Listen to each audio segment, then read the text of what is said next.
അതിനുള്ള ചർച്ചകൾ നടക്കുന്ന ഒരു നോൺ ബൈൻഡിങ് MOU BPCLുമായിട്ട് സൈൻ ചെയ്യാനുള്ള എല്ലാ നടപടികളും പൂർത്തിയാക്കിയിട്ടുണ്ട്. അതായത് പല സംസ്ഥാനങ്ങളിലും പ്ലാൻ ചെയ്ത BPCL ആണ് പ്ലാൻ ചെയ്തിട്ടുള്ളത്.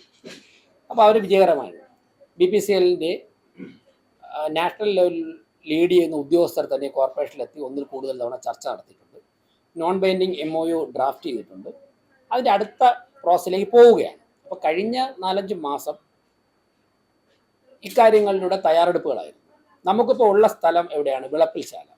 വിളപ്പിൽശാല അശാസ്ത്രീയമായി കൈകാര്യം ചെയ്തുകൊണ്ട് തന്നെ ആ ഭാഗത്തേക്ക് ഈ പദ്ധതിയുമായി പോകാൻ വേണ്ടി പരിമിതിയുണ്ട്. അന്ന് നന്നായിട്ട് കൈകാര്യം ചെയ്തിരുന്നെങ്കിൽ പ്രശ്നമില്ലായിരുന്നു. അവിടുത്തെ ജനങ്ങൾ നല്ല സഹകരിച്ചവരാണ്. അപ്പോൾ അങ്ങനെയുള്ള ചില മുന്നൊരുക്കങ്ങൾ നടത്തുകയായിരുന്നു. ഇപ്പോൾ കഴിഞ്ഞ ഒരാഴ്ച ഞാൻ ഡൽഹിയിലായിരുന്നല്ലോ. അപ്പോൾ അതൊക്കെ തന്നെ ഇത്തരത്തിലുള്ള കാര്യങ്ങളുടെ ചർച്ചയുമായി ബന്ധപ്പെട്ടായിരുന്നു. ബഹുമാനപ്പെട്ട രാജീവ് ചന്ദ്രശേഖർജി BJPയുടെ അഖിലേന്ത്യാ പ്രസിഡന്റ് ഉൾപ്പെടെ ഞങ്ങൾ രണ്ടുപേരും കൂടി ഡൽഹിയിൽ ചില കാര്യങ്ങളിൽ ഇടപെട്ടിട്ടുണ്ട്. അതിൻ്റെയൊക്കെ അടിസ്ഥാനത്തിലാണ് BPCL തിരുവനന്തപുരം കോർപ്പറേഷനിൽ എത്തുകയും ചർച്ച നടത്തുകയും ചെയ്തു. തിരുവനന്തപുരം കോർപ്പറേഷൻ സെക്രട്ടറി അതിൻ്റെ ഫോളോ അപ്പ് വർക്കിലാണ്. അതിൻ്റെ സമയമെടുക്കും. ആ സമയത്തിനുള്ളിൽ ഞങ്ങൾ പറഞ്ഞതുകൊണ്ട് പരിഹരിക്കും.